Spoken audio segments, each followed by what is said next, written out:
Congratulations to Bradley on being named a starter for the Eastern Conference All-Stars for the 2021 All-Star Game here in a few weeks.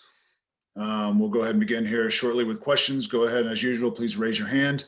We'll try and get to everyone in the time we have tonight.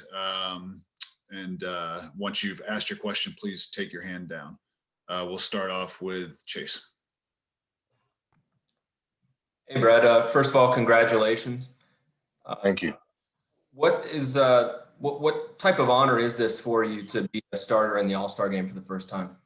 I'm blessed for one. I always praise God for all of my accolades and achievements. And, to go from being snubbed to starting this year it's a huge honor. I thank the fans. I thank my peers, the media, everybody who, had a say so in me voting for me anyway. It's a huge honor. I don't take it for granted. It's definitely motivation for me to continue to be a mentor, to be a better player. It's so many guys who are more than deserving of being where I am. So please believe I don't take it for granted. How would you describe your reaction when you first got sense that you were going to be the leader in votes among fans in that first fan result? Given what has happened the last few years, were you completely shocked by it, or did you have any clues that would be the case? I was completely thrown off by it. I was thrown off, shocked, whatever synonym you want to use. And it was just crazy. It was like, I don't even know if I reached 1 million votes last year. And, I surpassed that, the first go round. And, that was remarkable, but it's a testament to the work I put in and just, staying me and, constantly just trusting myself and believing in myself, believing in the work I put in and just letting my game speak for me. Ava.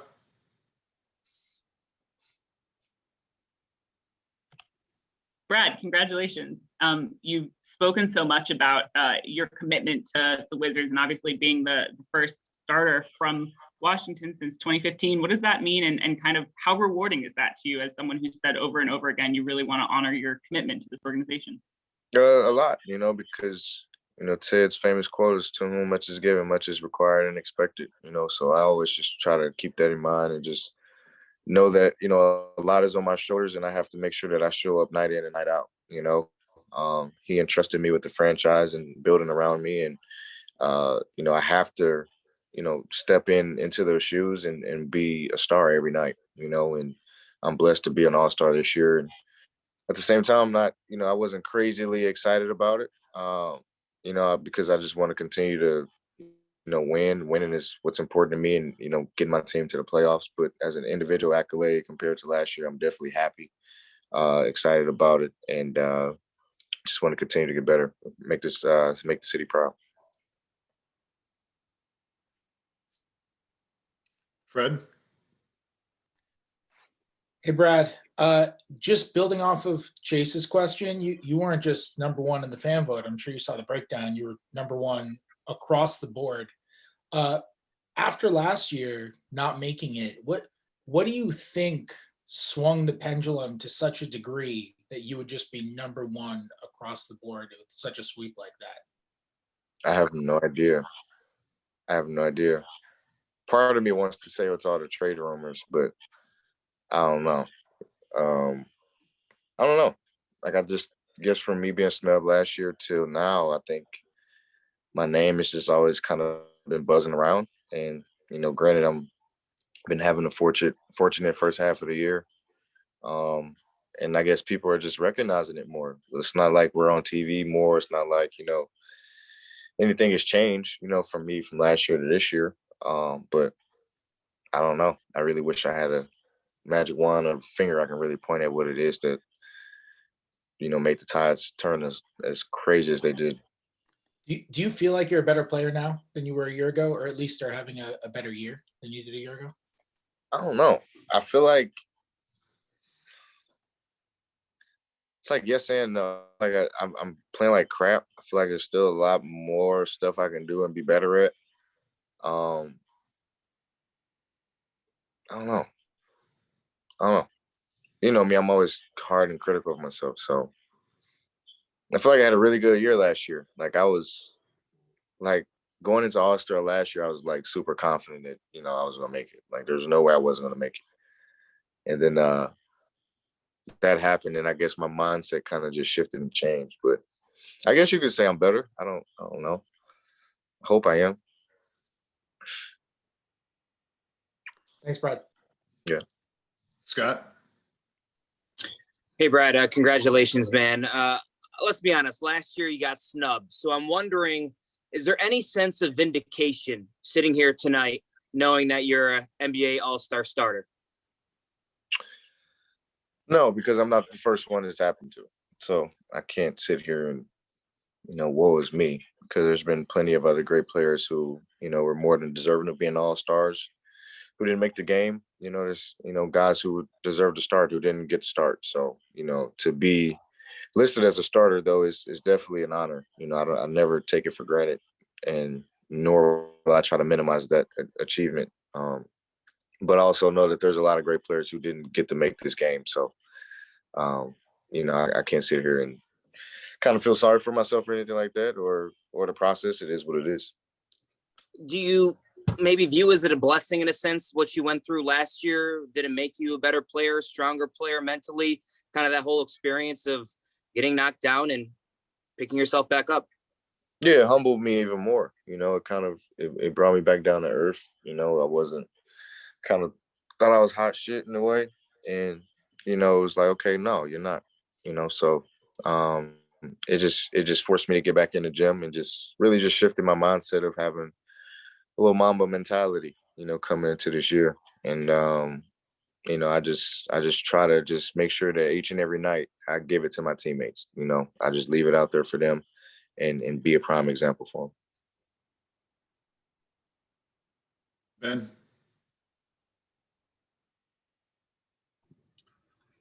Hey, Brad. Obviously, you entered the league as the third pick in the draft, and even before that, you had a pretty storied prep career. At what point did you think this was conceivable? Obviously, an all-star starter is great. It's not the pinnacle, I'm sure, of what your goals were, but at what point did you consider something like this was possible? Never. I've never dreamt this in my life. I talk to my mom and dad about it all the time.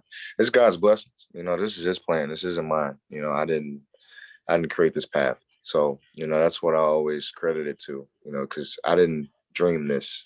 I didn't dream of being an NBA All-Star. I didn't dream of being a starter in an All-Star game. I didn't dream any of that. I dreamed of making it here, and that was pretty much it. After that, it was, what are your goals at that point, each and every year. But I never thought I would get to where I am now. So I would definitely say I'm blessed. And this may be the dumbest question of all time, but considering what we're dealing with the pandemic, are you anticipating going to play? It's not a dumb question, because I'm very curious of what I know. I know a lot of the other guys don't want to play, and I'm kind of in that boat too. Because in my opinion, I feel like the pandemic and what's going on in the world and us trying to be safe. And granted, I know we have protocols down there, and I'm not saying we won't be safe, but ultimately, the ultimate experience of the weekend isn't there. It doesn't. It's mainly for the fans, for entertainment, and that's kind of lacked. So I think it'll be crazy, but I think us as players will have to decide what it is we're gonna do. But as of now, we're playing. Kellen? Congrats, Brad. You mentioned earlier, perhaps one of the reasons you got so many votes this year is because of more recognition. Do you feel like you're finally getting the recognition and appreciation you deserve? I don't know, because I don't want to sound conceited, because that's not why I play, and that's not why, I go out and do what I do. I always remind myself of that. I don't play, to gain people's approval. And I think that's what changed from, last year to this year. I think last year I was trying to prove to people I was an all-star, and, that kind of backfired on me. And, more or less this year is, I'm just trying to prove that I'm the best player on the floor. I'm just want to be the best player on the floor, whatever it is, whatever it looks like tonight. I want to be the best player on the floor. And, I think that's been beneficial for me, because I don't I don't look at it as, you know, all about me, me, me, me, me. This is what you need to do. This is, you know, trying to pump myself up at all. You know, I just want to win games and help my team win and be the best leader I can possibly be. And maybe kind of related to that, you know, I think a couple of weeks ago I asked you what you feel like you've improved on the most, and one of the answers you gave was like your leadership. So how have you improved as a leader, and how would you describe your leadership? Being more vocal, you know, trying to teach teammates as, you know, we're going on the fly because we don't have much practice time. So, you know, it requires Russ and I to really be implemented into, you know, building our team up and, you know, helping guys know our plays, you know, knowing the system, knowing the way, you know, the league works, knowing how the flow of the game is, and just trying to, you know, instill that. And then obviously how I approach the game each and every night, you know, with the locked in mentality. And I credit that to Russ. You know, he brings a straight business like approach, you know, and I feed off of that, you know, from a guy who's an MVP who averaged triple doubles countless years in a row. You know, he brought it every night. You have to be able to bring it every night to do that. So, you know, I kind of channel that, you know, and I respect that in him. And, you know, that's something I just kind of take and just trying to instill in everybody else too, you know, with how I play and my approach to the game, and obviously just trying to be a better teacher of the game too. Thanks, Brad. Beal? Hey, Brad, congratulations. You just Thank said it now, you've said it before, you're one of your harshest critics. Where do you see yourself wanting to take your game next? In what aspects do you want to still continue to improve? I don't know, because I always want to see a year's worth of work, because I still feel like there's a lot I can be more consistent than what I am right now. Granted, my percentages are solid. My 3-point percentage can be a lot better. But you know, for the most part, I always evaluate at the end of the year, you know, because I have to add something, you know, and maybe that's posting up more. And I honestly probably think that may be the next step for me. But just every year you have to add something. You have to get better at something or perfect something even better, you know. So obviously me shooting deeper threes is something I have on my list. Maybe even shooting more threes. But for the most part, man, if it ain't broke, don't fix it, you know. So you know, I look at it at the end of the year, Neil, and see, you know, what it is I need to improve on more or what I need to add. Quentin? Congratulations, B. My man. Firstly, can you kind of describe this year for you? I mean, you came into the season, you had the Jordan brand, you're a Jordan brand athlete now. Now you sweep the media votes, the fan votes, and all those things, and you're an all-star starter for the first time. What has this year been like for you in terms of your personal accomplishments, but also the fact that you're still trying to get your team where you want you guys to be in terms of winning games? Individually, it's been surreal, you know, because it's been a lot of attention. And the biggest thing I didn't want to be was a distraction to my team, you know, with everybody talking about your body language and, you know, trading you and all this and that. So I always just kept that in the back of my head and just, you know, tried to be better at that. You know, granted, everybody's going to have their own opinion and thoughts and misconceptions, but to some people, perception is reality. So, you know, I have to keep that in mind. And individually, it's been crazy because, you know, from last year to this year, someone asked me earlier if I feel like I'm better this year. I don't feel like there's a crazy difference. I feel like I just, you know, tweaked some things that, you know, last year, and Graham is slowing down more. I'm probably more aggressive. But, you know, for the most part, it's just crazy to see the attention, to see, you know, the fans, you know, kind of defending me the way they are. And it was like, where was that love last year? But it's appreciated, you know, because, you know, it's not in my timing, you know, it's God's plan, like I said before. And, you know, all I try to do is embrace that, you know, don't shy away from it, embrace, you know, the things that are happening. Like you said, the Jordan brands and everything that's kind of just starting to fall into my lap now they're all blessings, man. And I just, you know, I take them in full stride and, you know, and try to be better, even better. And does this change anything for you? I mean, not even just negatively per se or positively. Does this change anything for your game or what you're trying to accomplish in your career? In a way, it kind of does, you know. It's I feel like more mentally than anything, like it's forcing me, it's challenging me in a way. Like it's pushing me to be even better, than last year, than the year before, and then team wise, it's, how can you rally some wins together, and we've been figuring that out the last couple games. And, but like I always say, consistency is our biggest downfall, so I always look at myself first before pointing a finger at anybody. And, I have to be more consistent with my approach, with my game, no turnovers, getting back on transition. And, those are, a lot of things in which I can be better at that I hope trickles down to everybody else. So, yeah. Appreciate you, B. Yeah. Matt? Hey, Brad, when you got stumped last year, there was a really loud kind of outcry of that, and you had a lot of people who supported you. I guess, what does it mean for you, for the people who supported you, like your wife, family, that you made it this year? Like, are you glad to see that their efforts are, Yeah, kind of rewarded as well?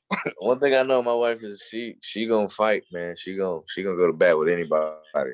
Um, so I know my family 100% is always say they're always more excited, when I achieve things than I am. But everybody's, I feel like fan wise is probably in that mode now, and it meant a lot to me to be able to see everybody who kind of had outcries and were disappointed in the selection process last year, but they came hard for me this year, and I have nothing but thanks for them. Thanks for all the fans and everyone that supported me, because that means a lot. It speaks volumes of who we are as men in this league, and it's a kind of a popularity league, so I guess I'm starting to become a little popular. Brianna? Hey, Brad. So my question is kind of similar to Matt's. How did you tell your sons that you are now an NBA All-Star starter?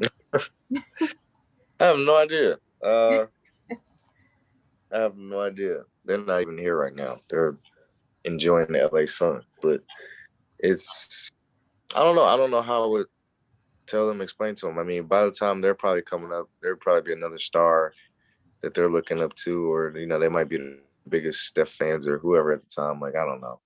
They might actually be a fan of me at that point. So You'll always be their favorite. hope so.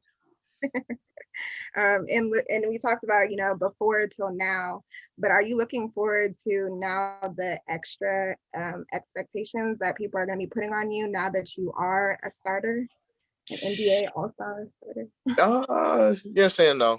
I mean, because I know there's going to be a new level of press and attention and everything like that I've never dealt with. So that'll be new for me. But me saying it, I'm expecting it, so I'm preparing myself mentally for it. And it's not like any other challenge that, I've been placed, that's been placed in front of me throughout my career. So I'm going to attack it head on and, and continue to improve my game. And like I said before, I don't play for anybody else's approval or anybody else's,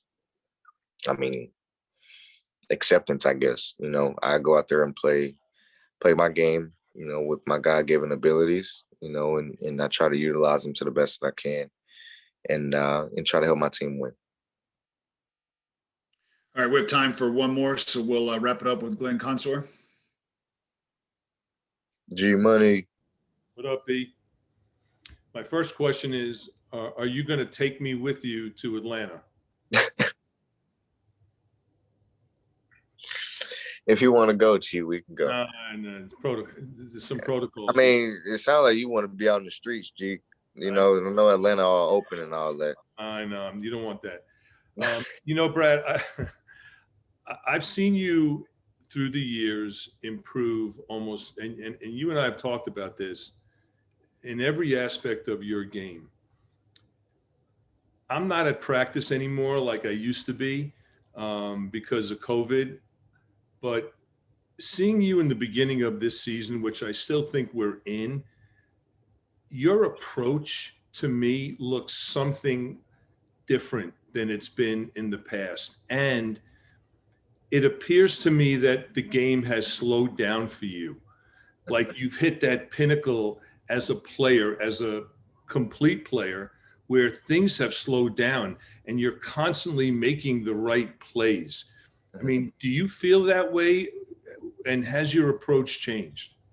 100%. I think I said it earlier too. Like Russ being here helped that, and me being snubbed last year helped that because it changed my mentality of why I play the game. The reason I first picked up the ball when I was 6 years old, 5 years old, was because it was fun. I had passion with it, and the